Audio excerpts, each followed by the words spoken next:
Assalamualaikum warahmatullahi wabarakatuh.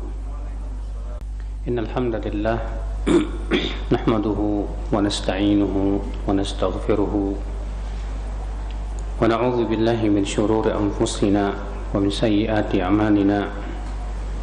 Man yahdihillahu fala mudilla lahu wa man yudlil fala hadiya lahu. Wa asyhadu an la ilaha illallah wahdahu la syarika lahu wa asyhadu anna Muhammadan abduhu wa rasuluh. Qala Allah Ta'ala fi kitabihil karim, ya ayyuhalladzina amanu taqullaha haqqa tuqatih wa la tamutunna illa wa antum muslimun, amma ba'd. Ibu-ibu dan bapak sekalian, kita melanjutkan kajian kita, yaitu Al-Arba'in An-Nawawiyah. Kita masuk sekarang hadis yang ketiga. An Abi Abdurrahman Abdullah ibn Umar radhiyallahu anhuma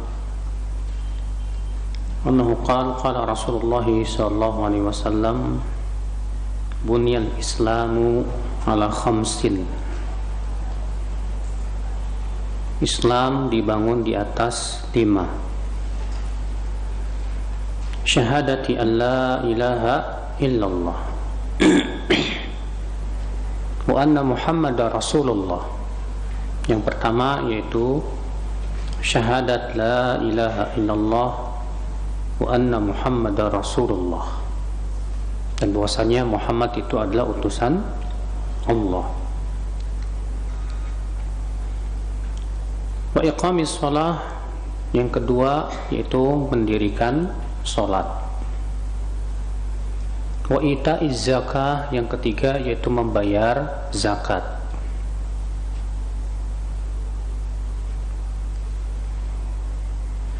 Wa shaumi Ramadan, kemudian yang keempat yaitu puasa apa? Ramadan. Di dalam satu ayat yang lain, wa hajjil bait, haji ke Baitullah, wa shaumi Ramadan, dan puasa Ramadan, dengan mendahulukan haji ke Baitullah, kemudian setelah itu puasa Ramadan. Dikeluarkan Imam Bukhari di dalam sahihnya, dan Imam Muslim juga di dalam sahihnya.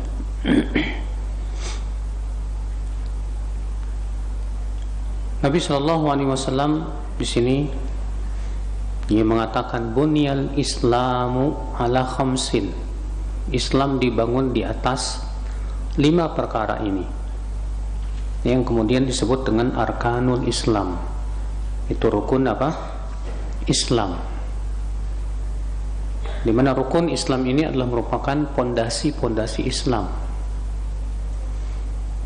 Apa itu? Yang pertama, syahadat la ilaha illallah wa anna Muhammadar Rasulullah. Ini merupakan rukun yang paling pokok, yang tidak diterima seseorang dan tidak disebut muslim kecuali dengan ini.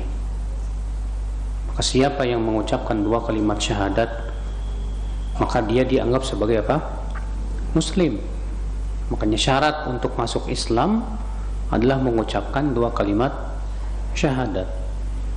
Kalau dia misalnya sebatas meyakini, saya yakin Islam benar, tapi dia tidak mau mengucapkan 2 kalimat syahadat, maka dia tidak dianggap sebagai muslim, ya. Namun tentunya ibu-ibu dan bapak sekalian, pengucapan 2 kalimat syahadat ini tidak sebatas ucapan.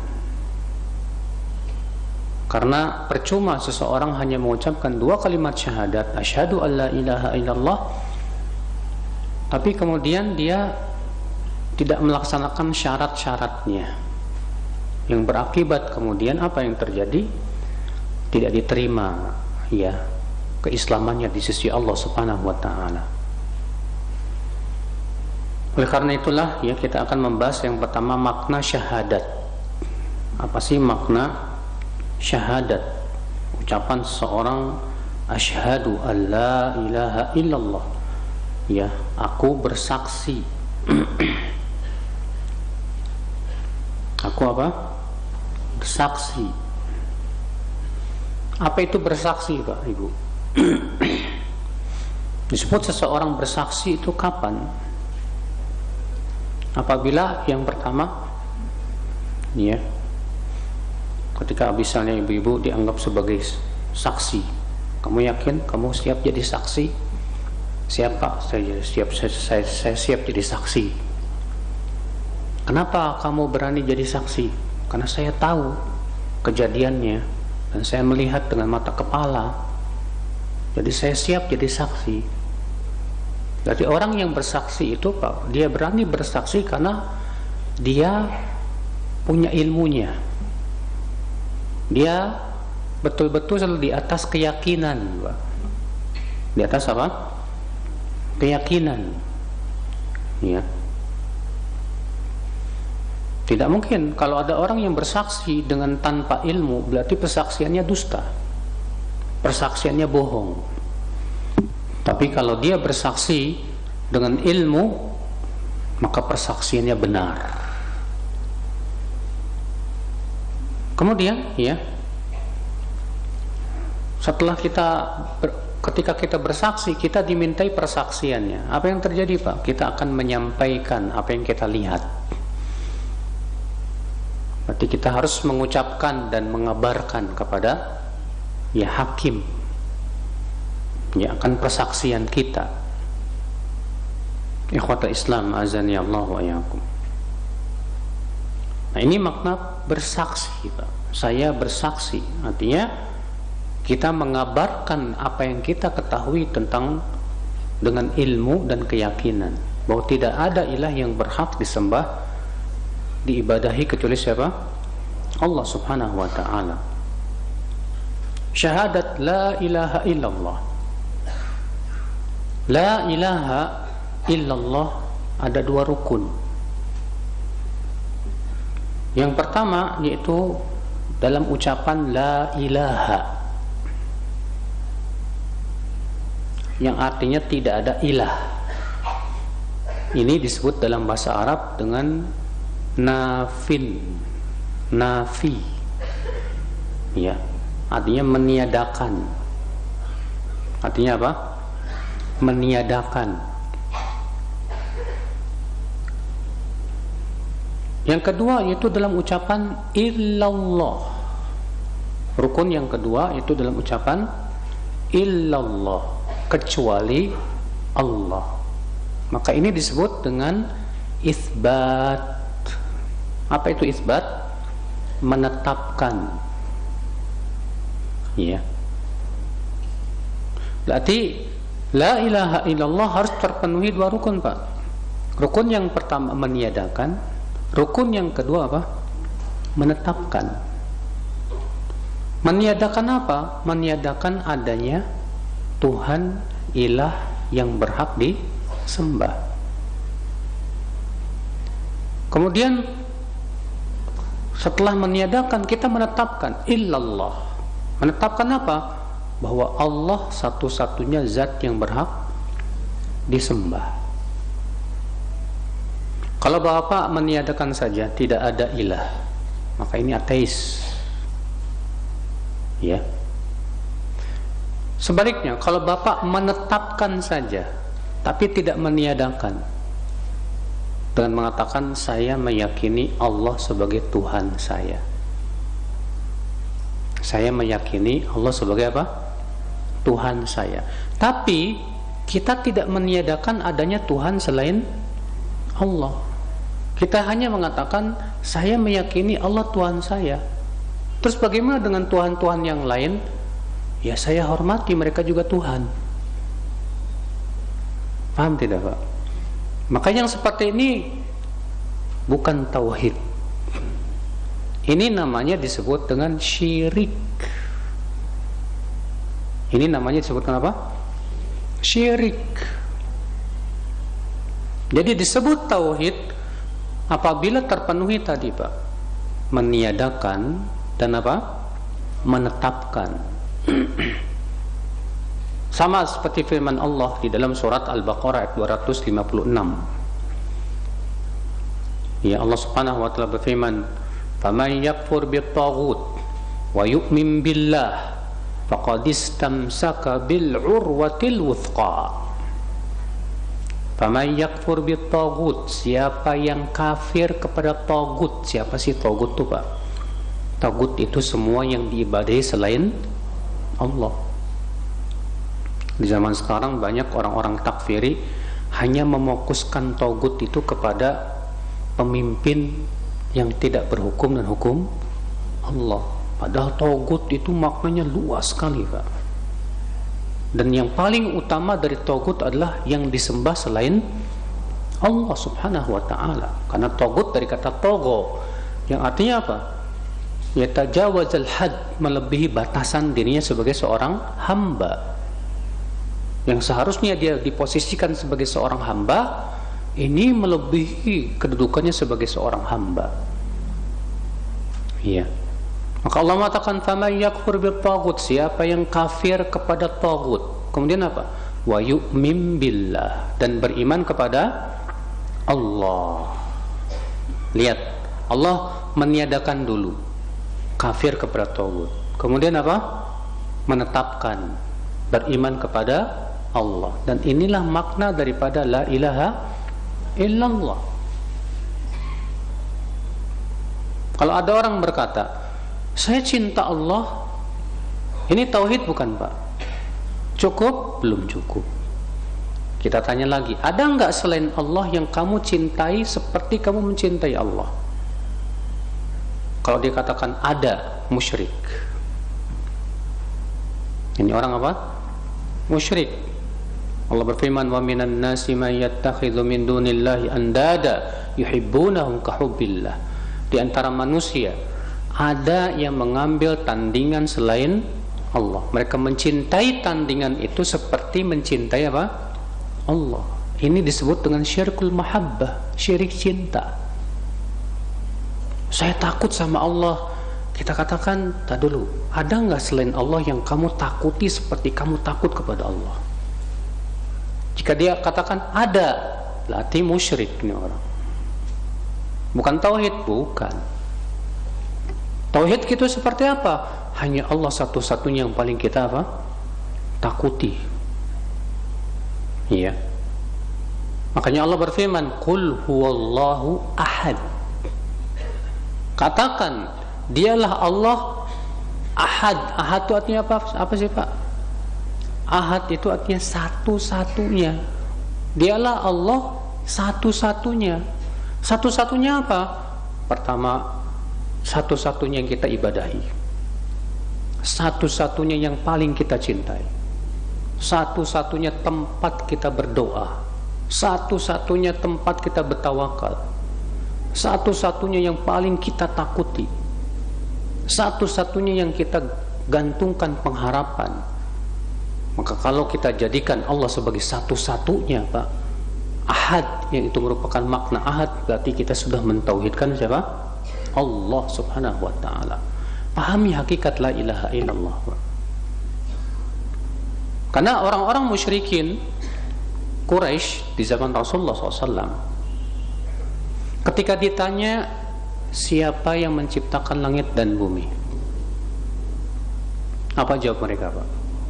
Allah. Siapa yang memberikan rezeki kepada kalian? Allah. Siapa yang menghidupkan dan mematikan? Allah. Tapi keyakinan mereka ini ternyata tetap tidak dianggap sebagai seorang muslim. Orang-orang musyrikin Quraisy, Pak. Allah mengatakan dalam surat Luqman ayat 5, ya, wala in sa'altahum man khalaqas samawati wal ard, kalau kamu bertanya kepada mereka siapa yang menciptakan langit dan bumi, apa kata mereka? Allah. Fasayaquluna Allah. Mereka akan berkata Allah yang menciptakan langit dan bumi. Ya. Allah juga berfirman, qul man yarzuqukum minas sama'i wal ardi amman yamliku as-sam'a wal absar wa man yukhrijul hayya minal mayyit wa yukhrijul mayyita minal hayy wa man yudabbirul amr Fasayaquluna Allah. Katakan hai Muhammad kepada mereka orang-orang musyrikin itu, siapa yang memberikan rezeki ya kepada kalian dari langit dan bumi? Atau siapa yang memiliki pendengaran dan penglihatan? Dan siapa yang bisa mengeluarkan yang hidup dari yang mati dan mengeluarkan yang mati dari yang hidup? Dan siapa yang mengurus segala urusan ini di alam semesta? Fasayaquluna Allah. Maka orang-orang musyrikin itu berkata apa? Allah. Ya. Qul faqul afala tattaqun. Maka katakan kepada mereka, kenapa kalian tidak bertakwa kepada Allah, tidak mentauhidkan Allah? Jadi Pak, orang-orang musyrikin Quraisy itu Pak, kalau ditanya yang menciptakan langit dan bumi bukan Lata, bukan Allah, bukan Uzza, bukan, tapi siapa? Allah. Bukan Hubal, bukan. Ketika orang musyrikin ditanya, kalian yakin yang menciptakan langit, yang memberikan rezeki, yang menghidupkan, mematikan itu Allah? Lantas kenapa kalian menyembah Lata dan Uzza? Kenapa? Apa kata mereka? Allah sebutkan dalam surat Az-Zumar ayat 3. Surat apa tadi? Ini surat Az-Zumar ayat 3. Allah mengatakan, walladzina ittakhadhu min dunihi awliya ma na'buduhum illa liyuqarribuna ilallahi zulfa. Dan orang-orang yang mengambil tandingan-tandingan selain Allah itu berkata, kami tidak beribadah kepada mereka, kami tidak beribadah kepada mereka kecuali agar mereka ini yang kami ibadahi ini, yang kami seru, bisa mendekatkan diri kami kepada Allah sedekat-dekatnya. Ini rupanya alasan orang musyrikin menyembah Lata dan Uzza. Bukan karena meyakini Pak, Lata dan Uzza pencipta langit dan bumi. Bukan karena meyakini bahwa Lata dan Uzza itu yang mengasih makan mereka, yang ngasih rezeki. Bukan.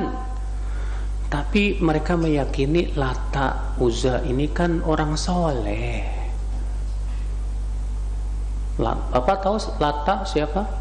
Kata Ibnu Abbas, dari kata ya Allat, kana rajulan salihan wa kana yalutu sawiqan lil hujjaj.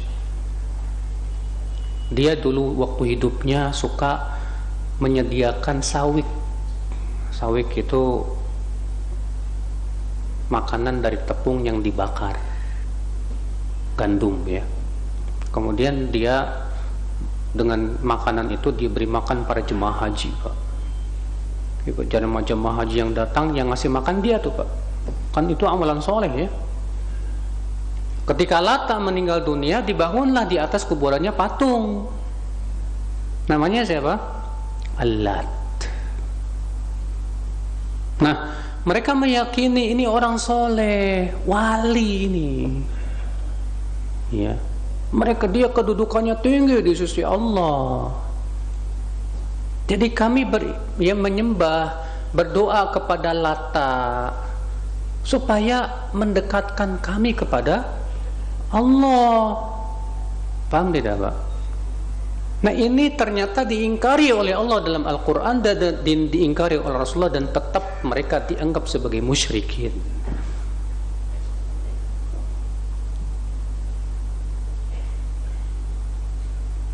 Jadi Pak, sebatas menetapkan Allah pencipta langit dan bumi cukup? Cukup? Tidak. Sebatas meyakini Allah yang menghidupkan dan mematikan, yang memberikan rezeki, yang mengatur alam semesta cukup? Tidak. Kenapa orang-orang musyrikin itu tetap dianggap kafir padahal keyakinan mereka Allah yang menciptakan langit dan bumi Pak? Karena mereka memalingkan ibadah kepada selain Allah. Mereka berdoa kepada Lata dan Uzza. dengan tujuan supaya Lata dan Uzza mendekatkan diri mereka kepada Allah. Dan anehnya Pak, orang musyrikin Quraisy ketika berlayar di lautan dan ditimpa ombak besar itu lupa sama Lata, lupa sama Uzza Pak, lupa itu. Apa kata Allah?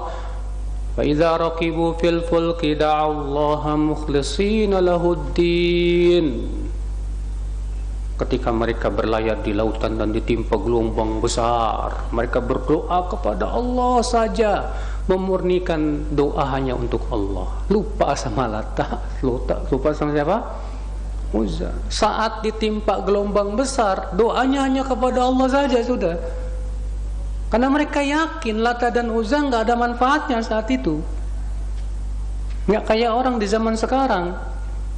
Ketika ditimpa gelombang besar yang dipanggil bukan Allah Pak. Ya Sayyid Badawi, ya Syekh Abdul Qadir Jailani, ya Syekh, ya Rabb. Makanya kesyirikan di zaman sekarang lebih berat Pak. Ya. Orang-orang musyrikin Quraisy itu syiriknya pas seneng doang Pak. Pas mereka ditimpa gelombang besar, da'allahu mukhlishina lahuddin.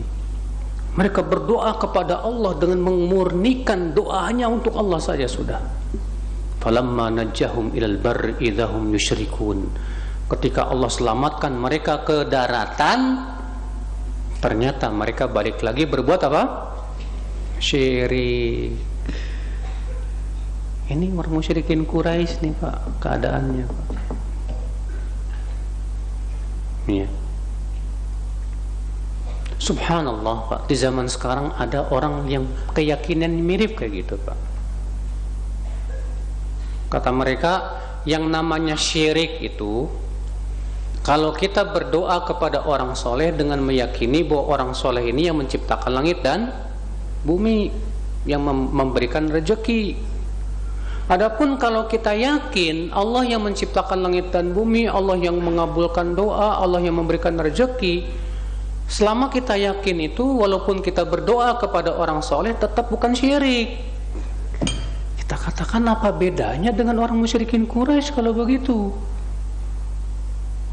Orang musyrikin Quraisy punya keyakinan Allah pencipta langit dan bumi, Allah yang memberikan rezeki, Allah yang mengatur alam semesta, Allah yang menghidupkan, yang mematikan. Tapi mereka memalingkan ibadah kepada selain Allah. Mereka berdoa kepada Lat, kepada Uzza. Fahami ini baik-baik Bapak. Jadi sebatas tauhid rububiyah saja tidak cukup. Sampai mentauhidkan dengan tauhid uluhiyah yang itu merupakan makna la ilaha illallah. Ya. La ilaha illallah ila ma'buda bihaqqin illallah. Tidak ada yang berhak diibadahi dengan benar kecuali siapa? Allah. Maka semua ibadah tidak boleh dipalingkan kepada selain Allah. Doa hanya kepada Allah. Istighatsah hanya kepada Allah. Isti'anah hanya kepada Allah. Semua macam-macam ibadah hanya untuk Allah. Baru tauhid itu Pak. Ya. Maka dari itulah akal Islam yang dilakukan oleh sebagian orang yang mereka istighotsah kepada para wali. Istighotsahnya kepada siapa? Para wali. Ini sudah memalingkan ibadah kepada selain Allah Subhanahu wa ta'ala. Baik, paham Bapak dan Ibu? Jadi syarat merukun la ilallah ada berapa tadi? Ada 2 ya. Yang pertama apa? Nafi, yang terkandung dalam ucapan la ilaha. Yang kedua apa? Isbat, yang terkandung dalam ucapan apa? Illallah. Maka ya mengharuskan apa? Bahwasanya yang diibadahi, yang berhak diibadahi hanyalah siapa? Selain Allah tidak berhak diibadahi. Nggak berhak jadi Tuhan Pak. Makanya Pak, kalimat tauhid ini Pak sangat dibenci sama iblis. Kalimat tauhid ini Pak, dakwah tauhid itu Pak, dimusuhi oleh semua orang yang doyan syirik. Karena ketika kita berdakwah kepada tauhid, orang yang menyembah selain Allah tersinggung, kurang ajar, Tuhan saya nggak diakuin. Artinya apa? Ya berarti yang saya sembah batil dong. Itulah yang menyebabkan para nabi dimusuhi. Nabi Ibrahim sampai dibakar dalam api. Nabi Musa dan para nabi ketika mereka mendakwahkan tauhid, hanya beribadah kepada Allah saja, kaumnya marah Pak, sangat marah sekali. Sama halnya di zaman sekarang, ketika kita berdakwah kepada tauhid, jauhkan kesyirikan, semua kesyirikan haram dalam Islam, marahlah orang-orang yang doyan berbuat syirik dengan alasan ini katanya apa? Kearifan lokal. Dengan alasan ini katanya apa? Adat istiadat nenek moyang. Iya. Kita katakan subhanallah. Nenek moyangmu, nenek moyang kita itu diciptakan oleh siapa, Mas? Yang menciptakan nenek moyang kita Allah subhanahu wa ta'ala. Lantas kenapa kita lebih mengagungkan nenek moyang kita daripada Allah azza wa jalla? Memangnya surga itu milik nenek moyang kita? Memangnya yang akan menghisap kita nanti pada hari kiamat nenek moyang kita? La haula wala quwata illa billah. Cobalah berpikir sedikit wahai orang-orang ya yang kalian tuh sangat ngefans sama syirik, sehingga ketika disebutkan Allah saja kalian marah. Seperti firman Allah, wa idza dzukirallahu wahdah isma'azzat qulubul ladzina la yu'minun. Apabila disebutkan nama Allah saja marahlah orang-orang yang tidak beriman itu Pak. Orang-orang yang suka berbuat syirik itu. Kenapa? Karena hakikatnya hati mereka sebetulnya lebih mengagungkan selain Allah. Kalaulah mereka benar-benar mengagungkan Allah saja, tentu mereka tidak akan marah. Iya. Inilah Pak sebabnya kenapa orang yang berdakwah tauhid disebut radikal. Karena masalahnya kita tidak mau mengakui Tuhan selain Allah, sementara mereka pengen diakuin. Ya, setidaknya pengen dihargain syiriknya mereka. Sementara kita gimana mau menghargai kesyirikan? Sementara Allah tidak pernah ridho kepada apa? Syirik. Allah tidak pernah ridho kepada syirik. Gak bakalan Allah ridho selama-lamanya. Bahkan Allah mengancam orang yang mati di atas syirik haram masuk surga. Allah berfirman, innahu may yusyrik billah faqad harramallahu alaihil jannah. Sesungguhnya siapa yang mempersekutukan Allah, Allah haramkan dia masuk apa? Surga. Sementara kita diperintahkan oleh Allah untuk berlepas diri dari kesyirikan, Pak. Ya. Kita diperintahkan untuk tidak mencintai kesyirikan, bahkan benci kepada kesyirikan. Itu konsekuensi, saudaraku. Ya, untuk sebagai loyalitas diri kita kepada Allah Azza wa Jalla, pencipta langit dan bumi, yang memberikan rezeki. Iya.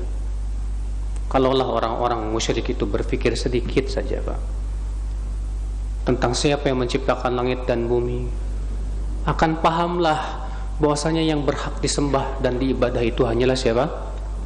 Allah subhanahu wa ta'ala. Yang disembah oleh mereka itu makhluk-makhluk. Yang nyembah sapi, coba pikir deh kamu, ini sapi, makhluk ya, yang tidak bisa memberikan manfaat dan mudarat. Kok bisa guys disembah? Menyembah makhluk yang lemah, ya, yang nggak bisa bicara, yang tidak bisa mengabulkan doa, yang menyembah matahari. Matahari itu makhluk. Yang menyembah para nabi, Nabi Isa, Nabi Uzair, mereka semua makhluk Allah yang diciptakan oleh Allah. Bagaimana akan dijadikan sebagai apa? Sesembahan selain Allah. Inilah saudaraku sekalian, dakwahnya para nabi dan rasul, ya, yang terkandung dalam surat Al-Ikhlas. Qul huwallahu ahad, Allahus samad, lam yalid walam yulad walam yakul lahu kufuwan ahad. Ini surat tauhid. Katakan, dialah Allah satu-satunya.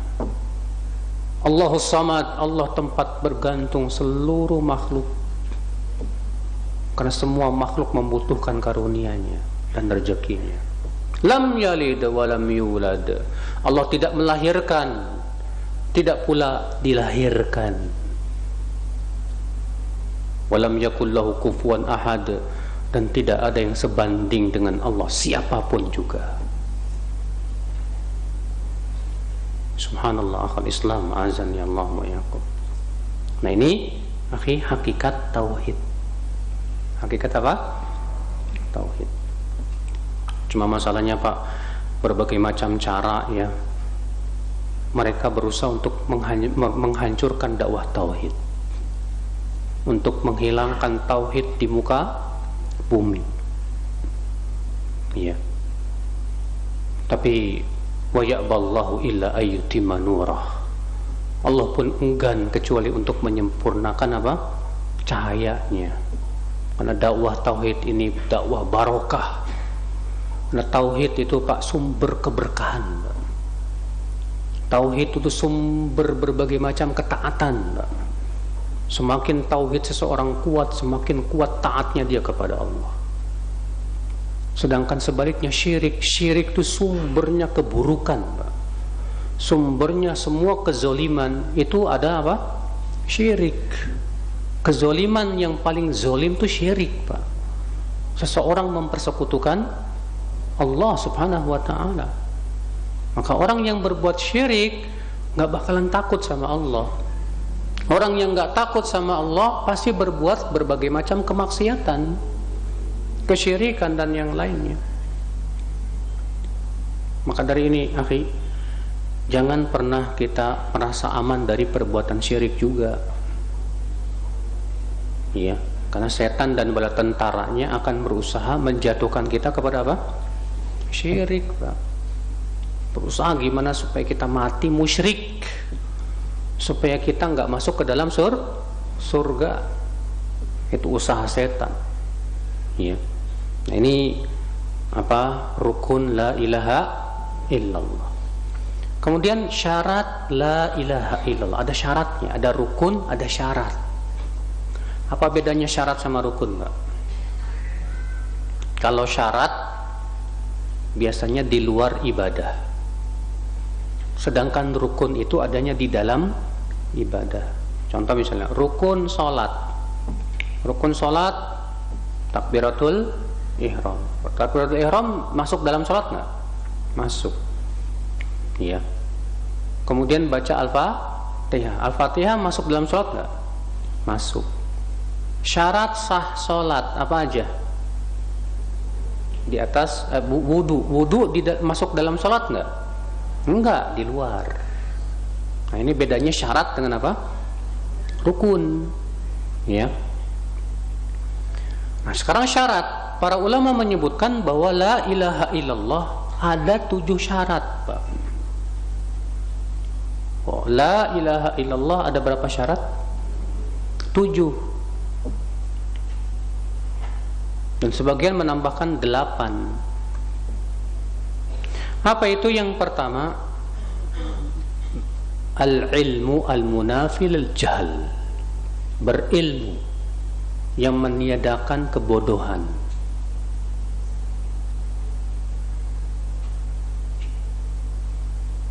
Yang pertama apa? Berilmu yang meniadakan apa? kebodohan. Berilmu tentang apa? Berilmu tentang Allah, tentang la ilaha illallah. Yang kedua, setelah berilmu akan muncul apa, Pak? Al-yakin. Dari ilmu itu akan muncul apa?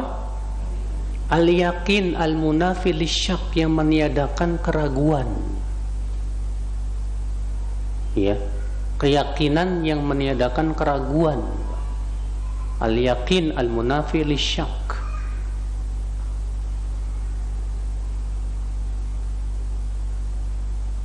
Mungkin nggak Pak yakin tanpa ilmu?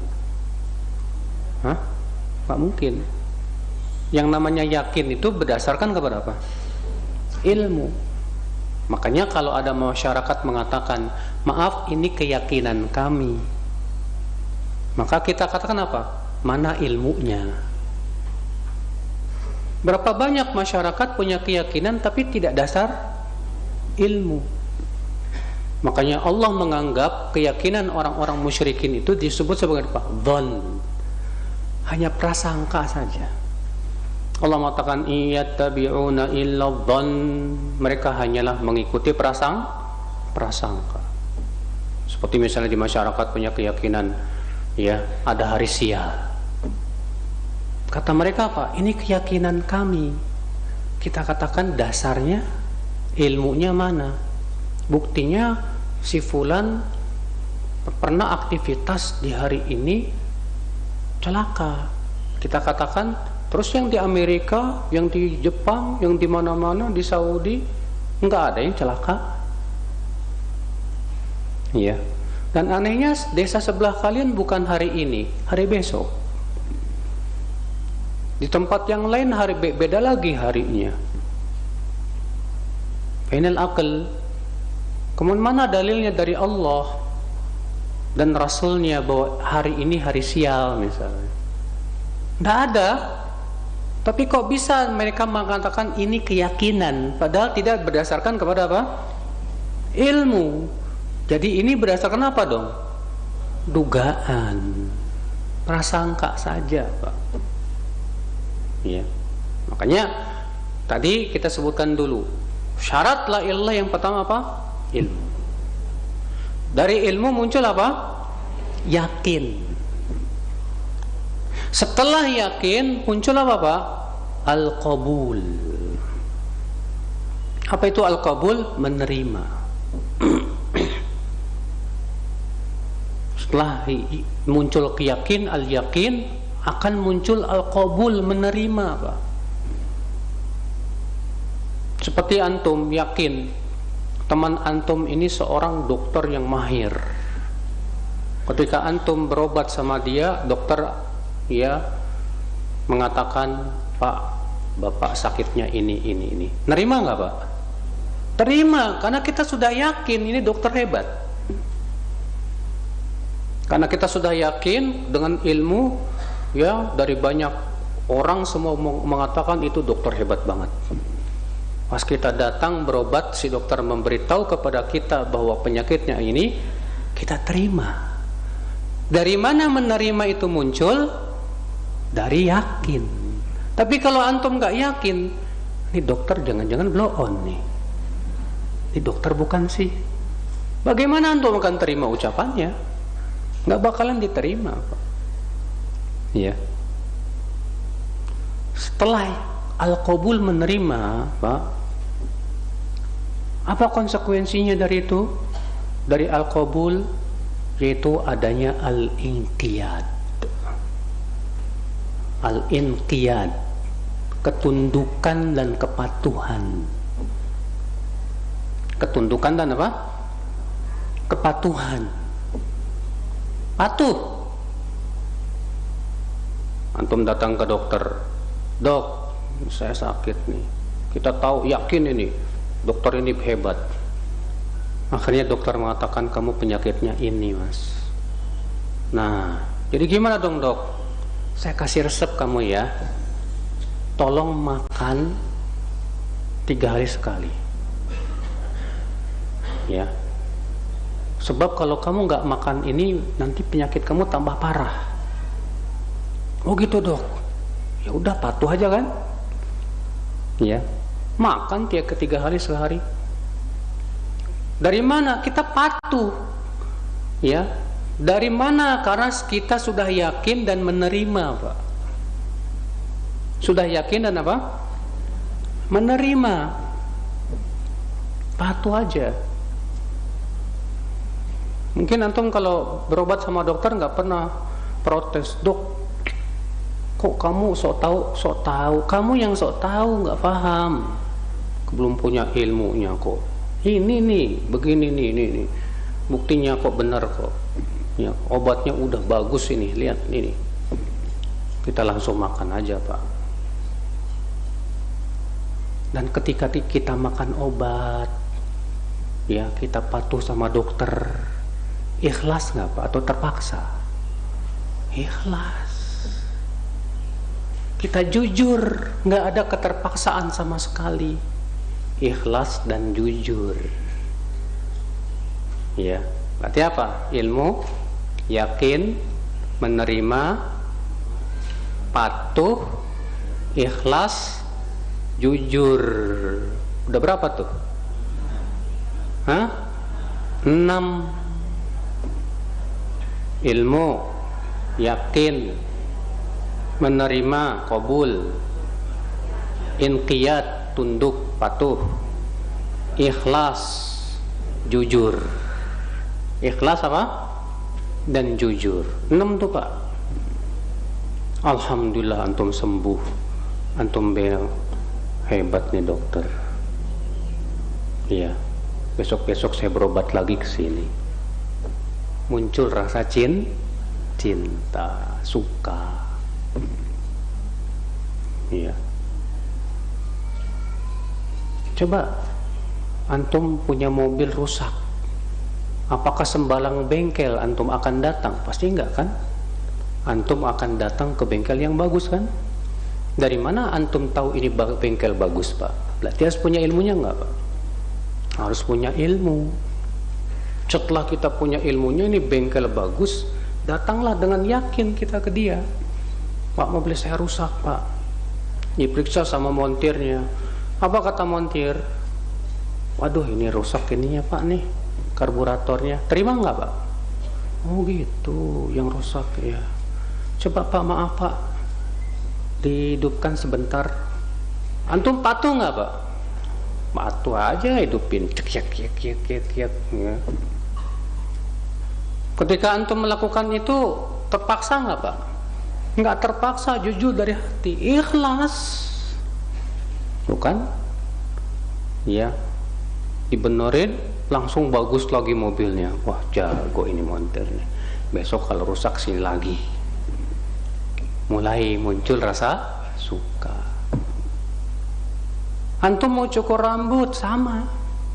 Gak mungkin antum cukur rambut ke sembarangan orang. Antum punya ilmunya, ini tukang cukur hebat banget katanya. Bagus, oke, datang ke situ Pak. Kata tukang cukurnya, Pak, yang bagus rambut Bapak ini digini-giniin. Oh, begitu ya, terima aja. Kata tukang cukur, maaf Pak, kepalanya bisa dimiringin ke kanan nggak Pak? Tunduk patuh aja. Oh, ya. Dengan ikhlas dan jujur, nggak terpaksa udah. Tidak pernah kita protes, ente ngapain sih ngatur aneh? Iya. Coba Pak, kepalanya dimiringin ke kiri Pak. Tunduk aja. Ya. Cuman sayang Pak, kepatuhan kita kepada tukang cukur itu terkadang beda dengan kepatuhan kepada Allah. Sama Allah terkadang kita masih mikir-mikir. Udah tahu haram, mikir. Waduh, nanti gimana ya? Allah nyuruh sholat, mikir. Gimana? Sementara sama tukang cukur tidak pernah kita mikir-mikir. Kanan kiri tahu, yang penting rambut saya bagus. Kenapa kita tidak seperti itu kepada Allah Azza wa Jalla? Ya. Kepatuhan yang luar biasa kepada tukang cukur harusnya kepada Allah Azza wa Jalla lebih dari itu. Makanya kenapa syarat la ilaha illallah itu 7? Karena ternyata dalam kehidupan kita itu ada 7 itu, Pak. Ada 7 itu. Apalagi kepada Allah. Di mana ilmu kita tentang Allah? Kalau kita ingin yakin betul-betul kepada Allah, berilmulah tentang Allah. Pelajari siapa Allah Azza wa Jal. Sampai kita yakin inilah yang akan menimbulkan menerima semua yang Allah beritakan kepada kita. Walaupun nggak sesuai dengan akal kita terima. Ya. Kenapa? Karena kita sudah yakin bahwa Allah tidak mungkin salah, bahwa Rasulullah tidak mungkin salah. Ya. Ketika Rasulullah mengabarkan adanya azab kubur, terima. Kenapa? Karena kita yakin bahwa Allah dan Rasulnya nggak mungkin salah. Beda dengan orang yang kurang yakin, Pak. Lebih yakin kepada otaknya. Masa azab kubur ada sih? Kemarin saya gali kuburan nggak ada tuh kampaknya malaikat ketinggalan. Nggak kelihatan tuh azab kubur. Saya kurang yakin ini. Kenapa, Pak? Karena dia kurang yakin kepada Allah dan Rasulnya, dan lebih yakin kepada akalnya. Ya. Sehingga apa? Penerimaannya pun kurang. Penerimaannya juga apa? Kurang. Ketika penerimaannya kurang, otomatis, Pak, ketundukan dan kepatuhannya pun akan kurang. Nah, inilah saudaraku sekalian. Makanya seseorang itu, Pak, semakin sempurna melaksanakan 7 syarat la ilaha illallah, semakin sempurna tauhidnya. Semakin kurang dalam melaksanakan 7 syarat la ilaha illallah, semakin kurang juga apa? Tauhidnya. Makanya ada orang yang mentauhidkan Allah tapi masih suka berbuat maksiat. Kenapa itu, Pak? Ada apa itu, Pak? Adanya kekurangan pada apa? Keyakinannya. Sebab kalau dia betul-betul kuat keyakinannya, Pak, akan menimbulkan penerimaan dan ketundukan yang luar biasa. Oh, saya yakin kok Allah yang menciptakan langit dan bumi. Yakin? Ya. Yakin Allah punya surga dan neraka? Yakin. Tapi kok kamu berbuat maksiat? Ya gimana ya, enak. Ya. Oh, berarti itulah, Pak. Dari ketundukannya kurang, kepatuhannya kurang merealisasikan daripada apa? Ya, ilmu qiyad tadi, satu syarat la ilaha illallah. Jadi ini, Pak, yang disebut dengan 7 syarat apa? La ilaha illallah. Ya. Siapa yang bisa mengulangi 7 syarat la ilaha illallah? Saya kasih hadiah nih. Ini hadiah. Ada, silakan, Pak. Siapa namanya?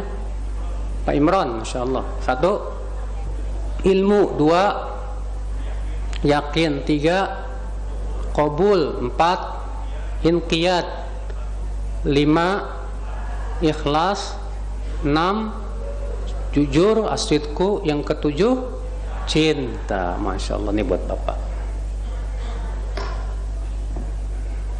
Ya.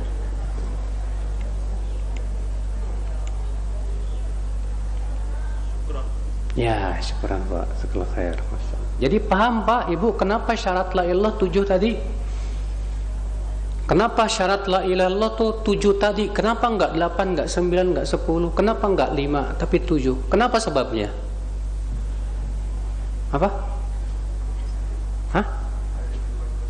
Karena ada dalam kehidupan kita sehari-hari. Apa? Ambil. Masya Allah. Nah, inilah Bapak dan Ibu sekalian.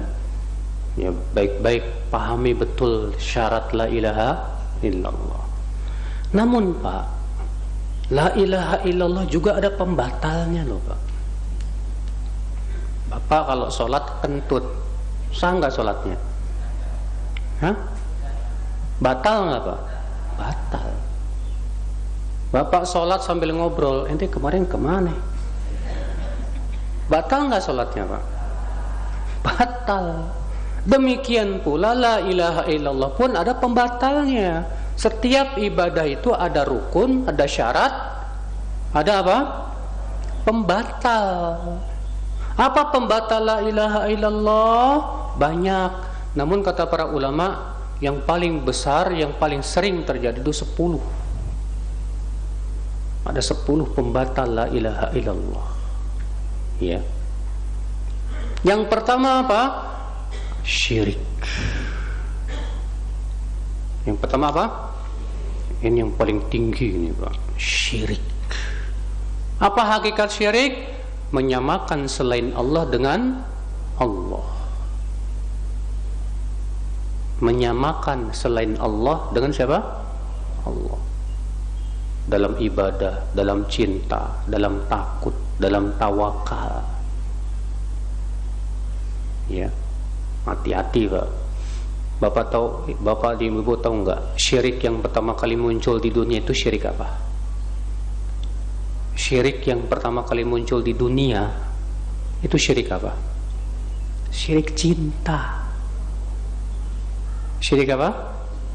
Syirik cinta. Kapan munculnya syirik pertama kali muncul, Pak? Di zaman Nabi Nuh. Apa kesyirikan mereka sebabnya? Ibnu Abbas ketika menafsirkan firman Allah dalam surat Nuh, wa qalu la tadharunna alihatakum wa la tadharunna waddan wa la suwa'an wa la yaghutha wa ya'uqa wa nasra. Mereka berkata, jangan kalian tinggalkan Tuhan-Tuhan kalian. Jangan kalian tinggalkan Wad, Suwa', Yaghuth, Ya'uq dan Nasr. Siapa ini Wad, Suwa', Yaghuth, Ya'uq dan Nasr? Kata Ibnu Abbas, kanu qauman salihin. 5 orang ini orang-orang soleh. Falamma matu, ketika 5 orang soleh ini meninggal dunia, sawwaru suwaruhum, digambar sama kaumnya, Pak. Buat apa? Untuk memotivasi mereka. Setiap kali melihat gambarnya termotivasi lagi untuk ibadah. Lalu setan mewahyukan anin sabu lahu nasoban, bikin patungnya. Dibikin patung orang soleh itu supaya mengingatkan dan memberikan apa? Motivasi ibadah. Belum disembah? Belum. Itu pintarnya setan begitu, Pak. Pertama digambar dulu, lama-lama dibikin apa? Patung. Belum disembah? Belum. Ya, lama-lama setan berkata, sembahlah. Terjadilah apa? Penyembahan kepada patung itu, Pak.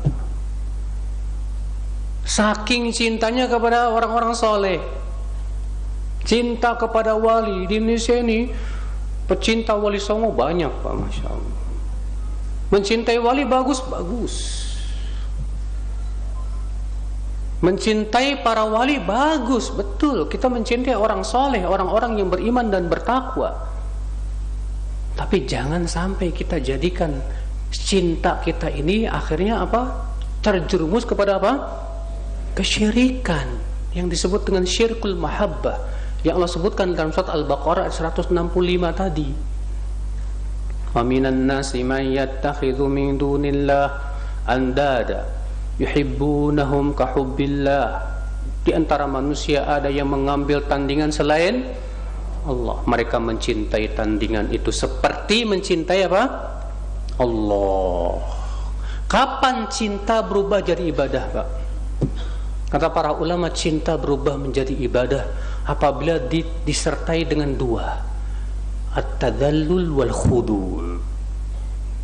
Ya, ketundukan dan penghinaan diri di hadapan yang ia cintai itu. Maka ketika ada orang di sisi kuburan orang soleh, Pak, dengan khusyuk dia dan takut kualat di situ, ya, dan menghinakan diri, berarti dia sudah beribadah kepada kuburan itu. Ini disebut dengan cinta yang sudah sampai ke derajat apa? Syirik. Ya. Ya, ternyata syirik yang pertama kali muncul di dunia syirik cinta kepada para wali. Padahal mencintai wali dalam agama, tapi ketika sampai kepada derajat tadi, terjadilah kesyirikan akal Islam. Ya. Nah ini saudaraku sekalian, azan ya Allah wa yakum. Jadi hati-hati, mencintai para nabi wajib tidak Pak? Wajib. Tapi mendewakan para nabi sehingga menempatkan mereka melebihi tempatnya sebagai seorang manusia, bahkan memberikan sifat kepada nabi dengan sifat-sifat Allah, ini jelas syirik. Mencintai Rasulullah wajib. Itu merupakan kesempurnaan iman. Tapi bagaimana Rasulullah SAW mendidik para sahabat Pak, supaya jangan sampai Rasulullah dijadikan tandingan selain Allah. Apa kata Rasulullah? La tutruni kama atratin nasara Isa bin Maryam. Jangan kalian berlebihan dalam memujiku, sebagaimana orang-orang Nasrani berlebihan memuji Isa bin Maryam. Fa innama abdun, aku ini hanyalah hamba Allah. Faqulu abdullahi wa rasuluh, katakan aku ini hamba Allah dan apa? Rasulnya. Ketika ada seorang jariyah mendendangkan sebuah syair, wa fina nabiyyun ya'lamu ma fi ghadin, kami punya nabi yang tahu apa yang akan terjadi di masa depan. Marah Rasulullah. Kenapa? Karena ini berbau kesyirikan. Ketika ada orang yang berkata kepada Rasulullah, anta sayyiduna wa ibnu sayyidina, marah Rasulullah. Apa kata? Wallah, sayyid itu hanyalah Allah saja. Ayuhan nas, la yastahwiyannakum syaitan, kata beliau. Hai manusia, jangan sampai setan menyeret kalian kepada kesyirikan. Bahkan subhanallah Pak, saking Rasulullah SAW dia menjaga dan memelihara kemurnian tauhid, sampai Rasulullah kalau datang kemudian para sahabat menyambut dengan berdiri, gak suka Rasulullah. Kata Anas bin Malik, para sahabat orang yang paling mereka cinta adalah Rasulullah, tapi ketika Rasulullah datang tidak ada di antara mereka yang berani berdiri, karena mereka tahu Rasulullah tidak suka disambut dengan cara apa? Berdiri. Kalau kita terkadang kalau ada yang nggak berdiri, kurang ajar ini, nggak punya adab kamu. Sementara Rasulullah SAW nggak suka disambut dengan cara apa? Berdiri. Masya Allah. Hadisnya sahih. Iya. Lihat saudaraku, Rasulullah SAW, kenapa beliau melakukan itu Pak? Untuk memelihara apa? Tauhid. Jangan sampai cintanya mereka kepada Rasulullah malah menjurus kepada apa? Syirik. Cintanya antum kepada wali jangan sampai menjurus kepada apa? Syirik. Ingat, wali itu manusia, makhluk yang Allah ciptakan. Jangan kemudian kita berikan kepada wali itu sifat-sifat ketuhanan. Terkadang Pak sebagian masyarakat punya keyakinan desa yang ada kuburan walinya nggak bakalan kena bala. Kok bisa begitu? Oh iya, walinya bisa tolak bala. Lah ini kan sudah menyifati wali dengan sifat Allah. Yang bisa menolak bala hanya siapa? Allah. Yang bisa menolak bala hanya Allah. Ya. Yang bisa memberikan manfaat dan mudarat hanya siapa? Allah Azza wa Jalla. Kesyirikan Pak di zaman sekarang banyak banget Pak. Ya. Ngelewatin jembatan, buang koin, plung. Atau setidaknya pakai ini, tin. Kenapa ente? Biar nggak kesambet. Nah, ini termasuk syirik loh Pak. Syirkul khauf namanya Pak. Takut dia ada yang bisa memberikan mudarat kepada dirinya. Biar gunungnya nggak meletus pakai sesajen, kepala kerbau masukin. Loh, gunung siapa yang punya? Allah. Gunung itu patuh dan tunduknya kepada Allah. Ya. Kamu sembelih kerbau 100 ekor pun kalau Allah perintahkan meletus, ya meletus.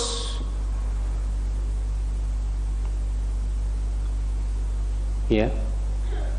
Cuma terkadang Pak, iblis memberikan kepada mereka apa? Wahyu. Katanya apa kata iblis? Kurang sesajennya, makanya meleduk tuh. Tambah lagi sesajennya, tambah kencang mereka Pak, ditambah lagi, ya. Subhanallah. Seperti yang Allah firmankan dalam surat Al-Jin, wa annahu kana rijalun minal insi ya'udzuuna birijalin minal jin fazaduhum rahaqa. Dan bahwasanya ada laki-laki dari manusia minta perlindungan kepada laki-laki dari jin, maka para jin itu menambah manusia kesusahan dan kelelahan. Ya, kurang sesajennya, tambahin lagi, kurang, tambahin lagi, duit habis percuma. Mendingan dibuat fakir miskin. Tapi ini malah untuk apa? Kesyirikan. La haula wala quwata illa billah. Hati-hati Mas. Ya. Walaupun syirik ada dua macam ya, ada syirik besar dan syirik apa? Kecil. Syirik besar banyak Pak, cuman yang sering terjadi itu 4. Yang pertama tadi syirik cinta. Syirik apa? Cinta. Yang kedua syirik doa. Itu seseorang berdoa kepada selain Allah. Ya.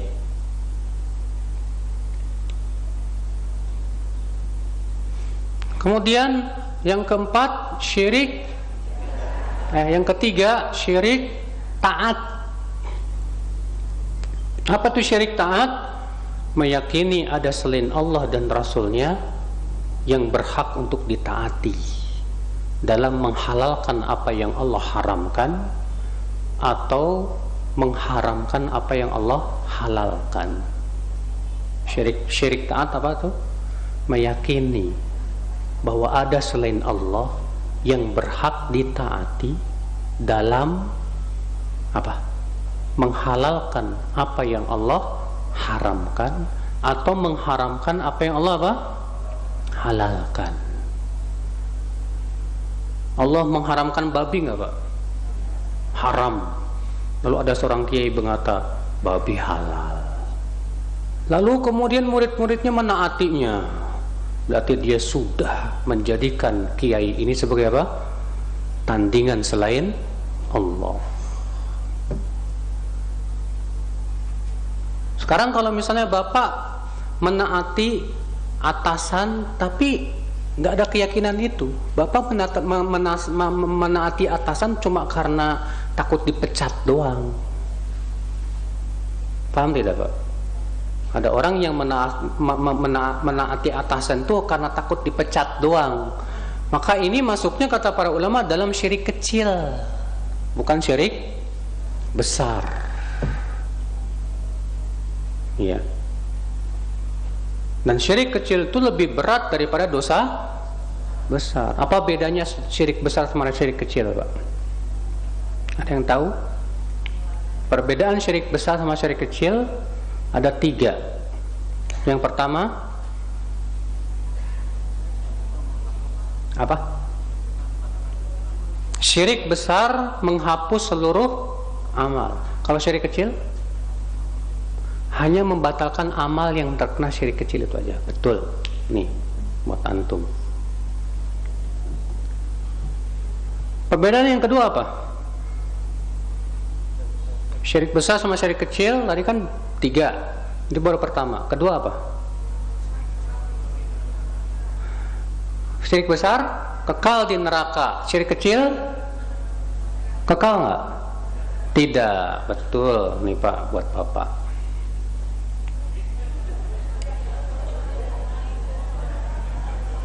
Apa? Oh, buat ibu-ibu. Yang ketiga apa, Bu? Perbedaan yang ketiga. Tadi kan udah dua. Sekarang yang kedua, yang ketiga apa?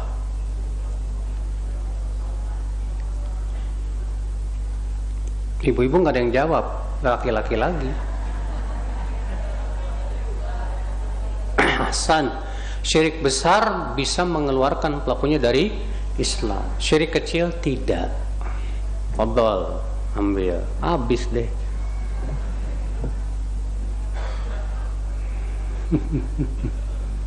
Nah, jadi ini bedanya. Ya, syukuran sekeluarga. Bedanya syirik besar sama syirik apa? Kecil, Pak. Nah, syirik tadi yang ketiga syirik taat. Yang keempat syirik niat. Syirik apa? Niat. Kapan syirik niat bisa menjadi syirik besar? Bila niatnya 100% bukan karena Allah. Niatnya 100% bukan karena Allah. Karena seorang muslim tuh nggak mungkin, Pak, tidak ada niat karena Allahnya pun nggak mungkin, pasti ada.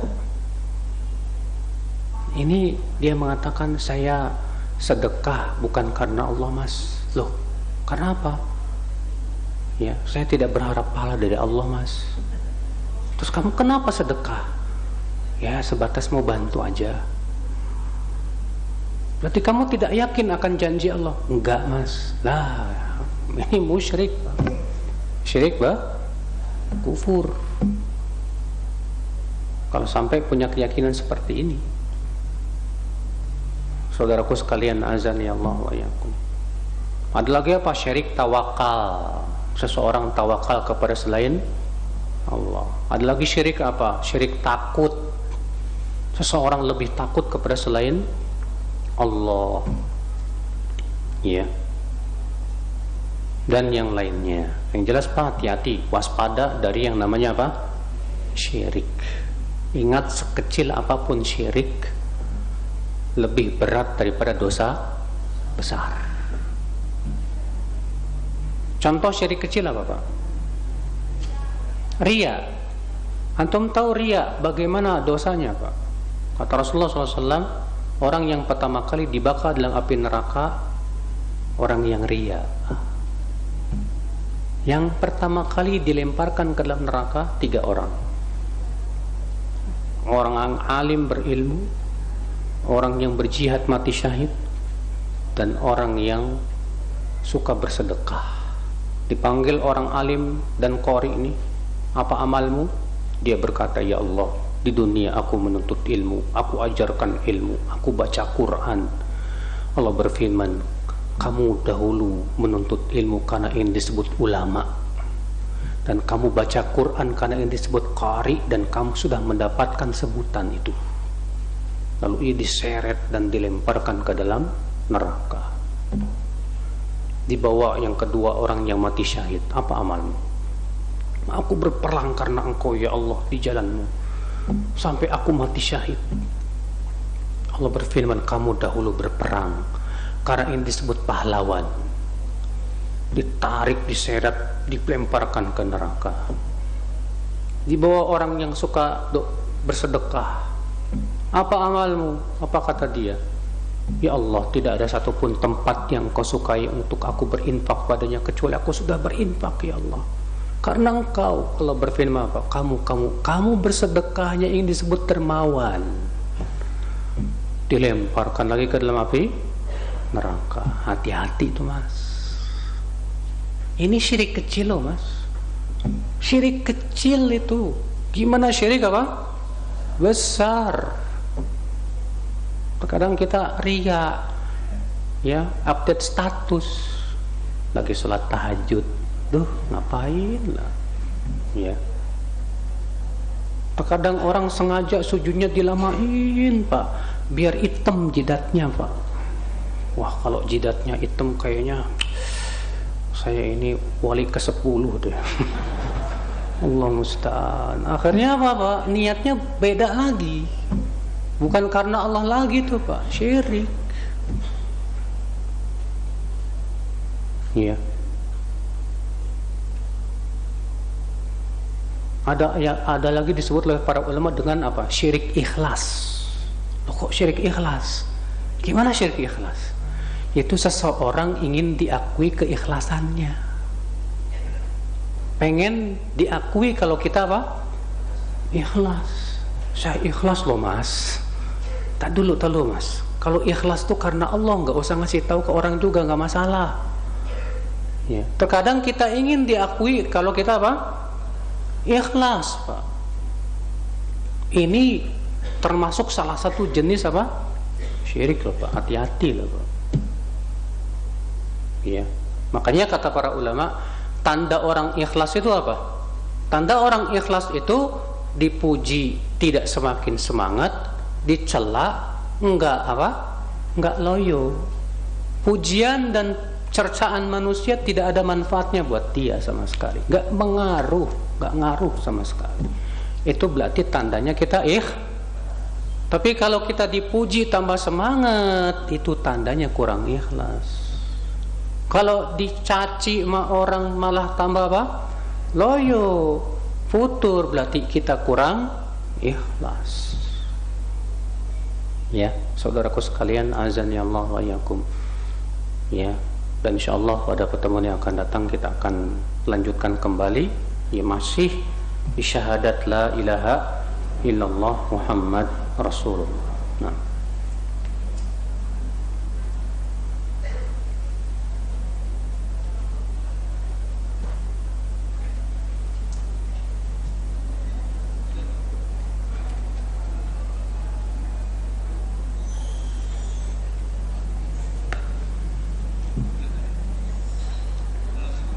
Assalamualaikum warahmatullahi wabarakatuh.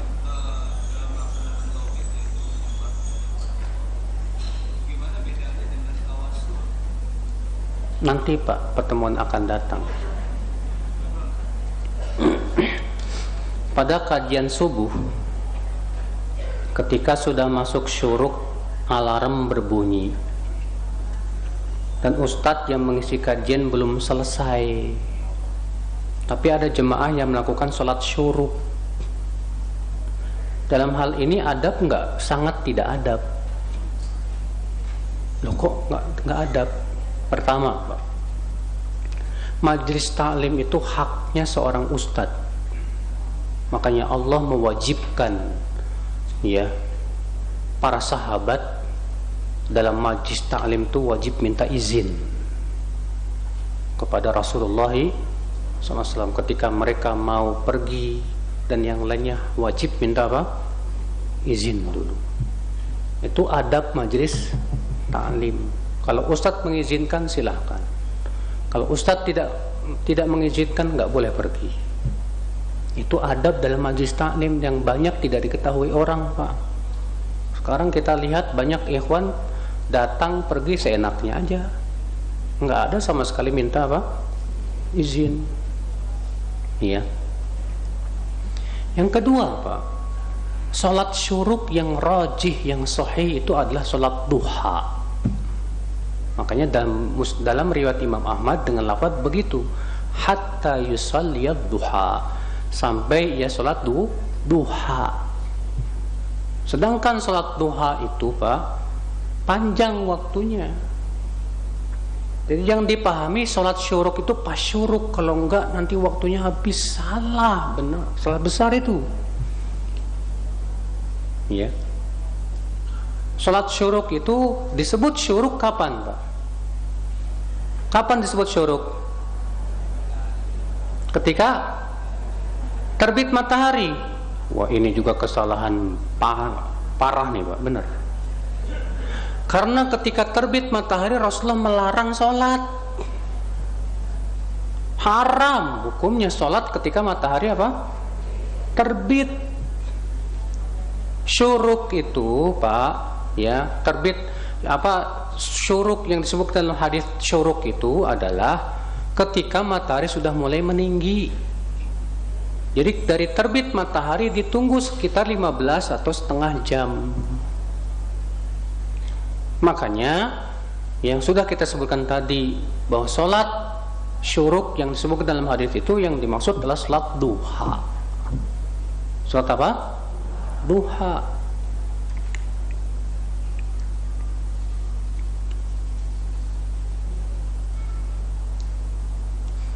Gunakan perempuan, ada sepekan lalu keponakan saya nikah siri.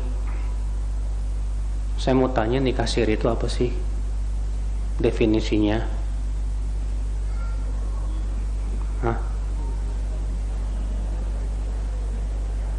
Dalam nikah siri ada wali nggak untuk wanita? Ada 2 saksi nggak? Ada ijab dan qabul? Ada mahar? Cuma nggak ada KUA. Ya, sah selama terpenuhi rukun-rukun nikah. Cuma ada cumanya, Pak. Cumanya kalau tidak terdaftar di KUA, nanti yang rugi perempuannya. Ketika si suami menzolimi dia, kemana dia akan mengadu? Kemana dia akan mengajukan perceraian? Kemana dia akan khulu? Ya, yang akan banyak ruginya nanti si perempuan, Pak. Mending kalau suaminya bertanggung jawab. Nah, kalau ada sebagian laki-laki nikah lagi itu cuma sebatas apa? Seneng-seneng doang. Setelah bosan ya udah tinggalin. Ya. Nah, begitu.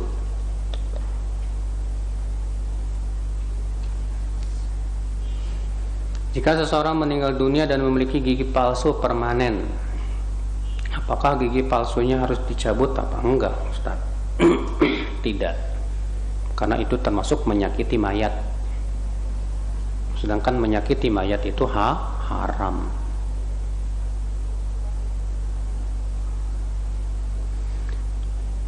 Tentang sunnahnya berwudu sebelum tidur malam, apakah harus diulang terus wudunya setiap kali buang air kecil? Kasihan amat. Susah sekali kalau begitu, Pak. Kalau misalnya perutnya error, setiap 10 menit kentut, prot, balik lagi, nggak tidur jadinya, Pak, kasihan. Ya.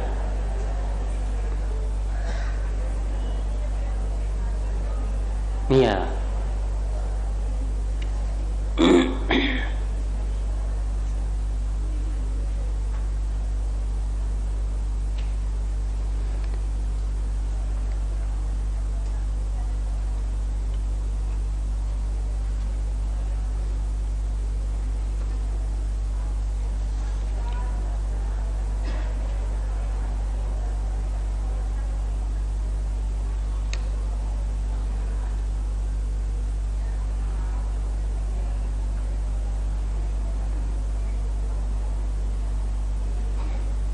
Bagaimana dengan hadis bahwa umatku tidak akan lebih dari 1500 tahun, Ustadz? Hadisnya palsu. Kata Dr. Umar Falatah, semua hadis yang menyebutkan tentang batasan umur umat Islam semuanya palsu.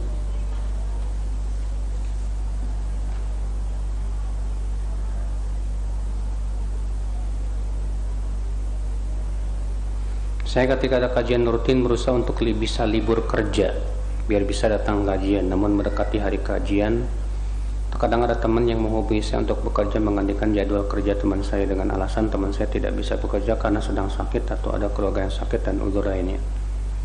Di sini saya sangat butuh kajian, Ustaz, karena 1 minggu nggak kajian offline rasanya putur melanda.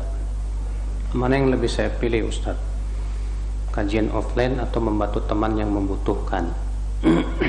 Bisa nggak antum minta ke panitia nanti rekamannya untuk hari tersebut supaya tidak tertinggal? Kalau masih bisa, lakukan itu. ya, untuk membantu teman kamu yang sedang apa? Membutuhkan itu. Ya, karena dahulu para sahabat begitu Pak, saling bergantian. Kata Umar, kuntu ana wajarun li natanawab, ya, indan nuzul fin nuzul inda Rasulillah kama qala. Dahulu aku sama tetanggaku saling bergantian untuk menuntut ilmu kepada Rasulullah SAW. Satu hari aku, satu hari tetanggaku. Ya. Kalau harinya aku pergi menuntut ilmu, tetanggaku cari nafkah. Kalau harinya dia pergi menuntut ilmu, aku cari nafkah. Nah, di sore harinya dia pulang membawa ilmu dan memberitahukan kepadaku ilmu apa saja yang sudah dia dapatkan dari Rasulullah sallallahu alaihi wasallam. Ya.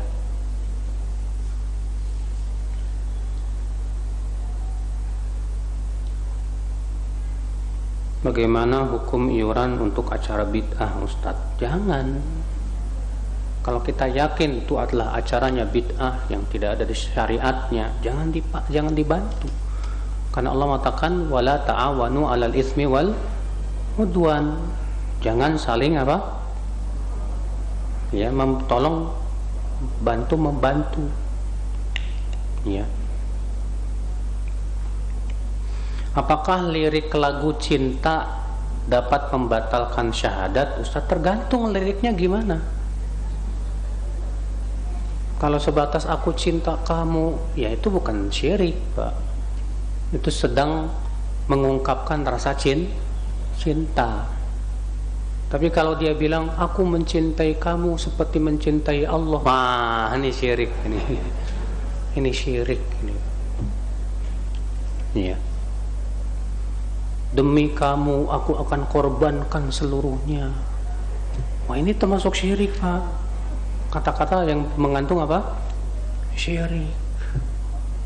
Ya, karena mengorbankan semua hanya untuk siapa? Allah. Cuma terkadang ya begitu, orang lagi jatuh cintrong, susah. Pikirannya pendek, Pak.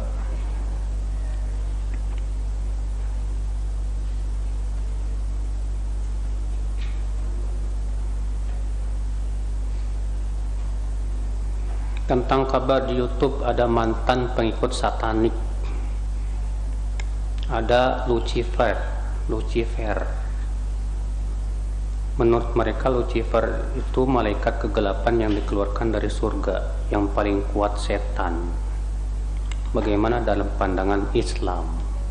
Siapapun yang berbicara tentang masalah gaib wajib bawa dalil, karena tidak ada yang mengetahui yang gaib kecuali siapa? Allah. Masalah gaib tidak boleh hanya pada rekaan dan dugaan. Allah sudah mengabarkan dalam Al-Quran tentang kisah Adam dan Iblis. Adam dan apa? Dan Iblis. Ya. Bahwasanya Iblis itu siapa? Tadinya dia termasuk malaikat. Walaupun dari jenis, bukan jenis malaikat, tapi dari jenis jin. Tapi sebelum diciptakan Adam, dia termasuk orang-orang yang diberikan oleh Allah kelebihan. Ya. Ketika Allah ciptakan Adam, Allah lebihkan Nabi Adam dengan ilmu, tampaklah sifat iblis sebenarnya. Muncul rasa dengki kepada siapa? Adam. Ketika Allah suruh semua malaikat termasuk iblis untuk sujud, iblis pun menampakkan kedengkiannya dan berkata, khalaqtani min nar wa khalaqtahu min tin. Aku enggak mau sujud ya Allah, karena engkau ciptakan aku dari api, sedangkan engkau ciptakan Adam dari tanah. Api lebih baik dari tanah, harusnya dia yang sujud sama aku. Maka kemudian iblis pun terkena laknat Allah Azza wa Jalla. Karena dalam kamus iblis nggak ada istilah taubat. Sedangkan Nabi Adam berbuat dosa juga, Pak. Tapi Nabi Adam apa? Bertaubat. Nah, itu sejarah iblis yang disebutkan dalam Al-Quran dan hadis. Ya. Cuma yang lucunya, kok suka ya nonton kayak ginian gitu loh Mas.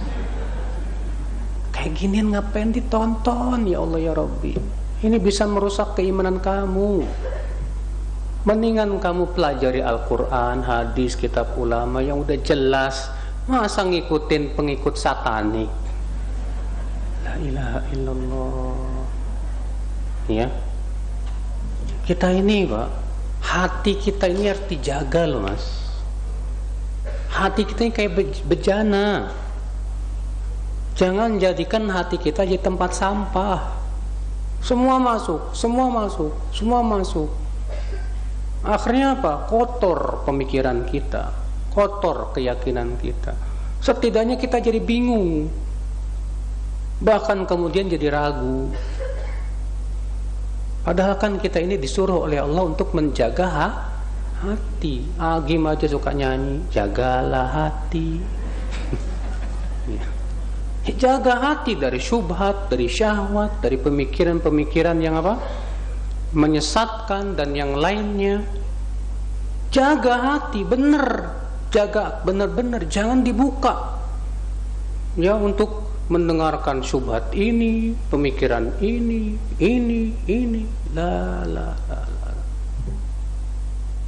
Ya, kadang kita nonton drakor ya, wah, ibu-ibu, rata-rata yang seneng drakor tuh ibu-ibu Mas ya, sama akhwat-akhwat. Soalnya kenapa? Bintang filmnya ganteng-ganteng Mas ya. Ngeri. Ini kan bisa mengotori hati loh Mas. Mengotori apa? Ibu. Coba dengarkan film.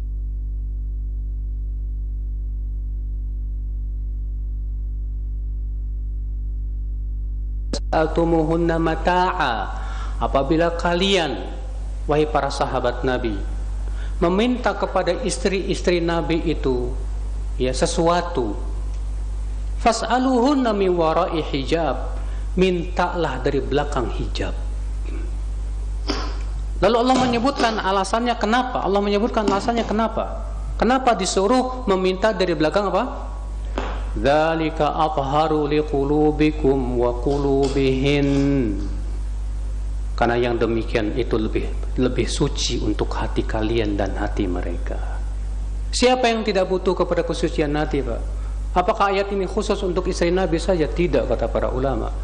Karena semua wanita mukminah dan laki-laki mukminin sangat membutuhkan kesucian hati. Jangan dikotori hati dengan melihat tontonan-tontonan yang bisa merusak hati kita, Pak. Jaga hati kita itu. Ya. Ibu-ibu gara-gara nonton drakor mulu berkurang cintanya sama suaminya, Mas. Karena ngelihat yang ganteng-ganteng pas ngelihat suaminya, ya. Ada seorang suami yang tadinya sangat cinta sama istrinya, gara-gara matanya jelalatan, semua diliatin, ada akhwat cantik kok, ya. Akhirnya dibayang-bayangin, Pak. Akhirnya apa? Istrinya sudah dia tidak cintai lagi. Gara-gara apa? Hatinya nggak dijaga, matanya dilepas. Ya, hati-hati. Makanya ya ikhwatul Islam, menjaga hati itu nggak mudah. Ya.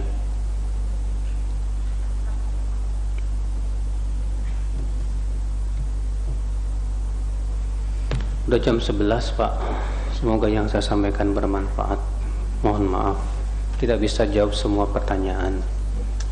Kata Ibnu Abbas, orang yang menjawab semua pertanyaan itu orang gila. Saya bukan orang gila, Pak. Subhanakallah bihamdik, asyhadu an la ilaha illa anta, astaghfiruka wa atubu ilaik. Sallallahu ala nabiyyina Muhammadin wa alihi wa sahbihi wa sallam. Assalamualaikum warahmatullahi wabarakatuh.